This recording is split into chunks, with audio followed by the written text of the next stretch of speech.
আগে তো জানি না আমি, জানার পরে যে তেল দিতে আসছি, পাম্প বন্ধ, চলবো কি করে ভাই বলেন, গাড়ি চালাবো কি করে বলেন। এই তো কিছুক্ষণ আগে আসলাম, এসে দেখি যে পাম্প বন্ধ।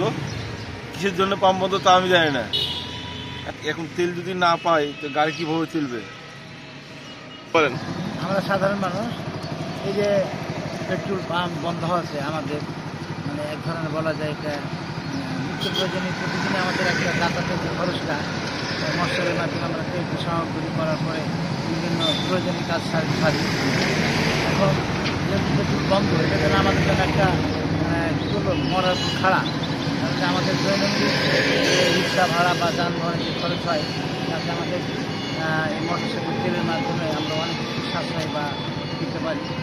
তো যারা যখন হঠাৎ করে আইসা দিচ্ছি তেল বন্ধ, এটা তো আমরা কোনো বিজ্ঞপ্তি বা কোনো কিছু জানতে পারলাম না যে আজকে পেট্রোল পাম্প বন্ধ হয়ে গেছে। এই জন্য এটা আমাদের দুর্বিষহ জীবন। হঠাৎ করে সব কোনো কিছু হয়ে যাচ্ছে, কোনো কিছু না জেনে, কোনো কিছু না করে।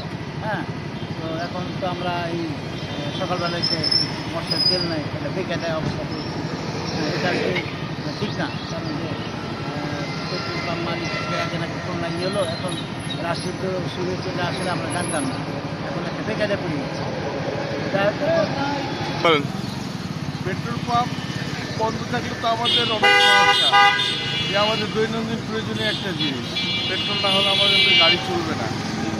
কী কারণে বন্ধ রেখেছে তা জানি না, তবে প্রতি দ্রুত পেট্রোল পাম্প খুলে দেওয়া দরকার, তাহলে আমাদের মতো সাধারণ মানুষদের অনেক কষ্ট হয়ে যাবে চলাফেরা করতে।